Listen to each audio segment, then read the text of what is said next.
రకరకాలుగా మనం చేయాల్సి ఉంటుంది.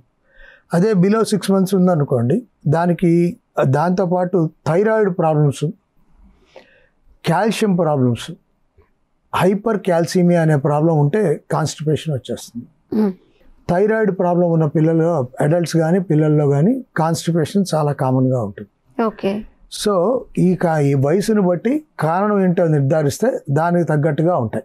సార్, చిన్నపిల్లలు థైరాయిడ్ అనేది చాలా మంది గమనించుకోలేకపోవచ్చు. లక్షణాలు ఒకేలా ఉంటాయా సార్ థైరాయిడ్ ఉన్న పిల్లల్లో కూడా?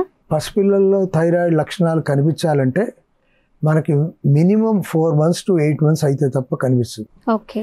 కానీ ఫస్ట్ 2 yearsలో, అందులో ఫస్ట్ ఫ్యూ మంత్స్లో బ్రెయిన్ గ్రోత్ చాలా ఎక్కువ ఉంటుంది. అందుకని అసలు ఛాన్స్ తీసుకోకూడదు. ఓకే. పుట్టిన ప్రతి పసిబిడ్డకి థైరాయిడ్ టెస్ట్ చేసేయాలి.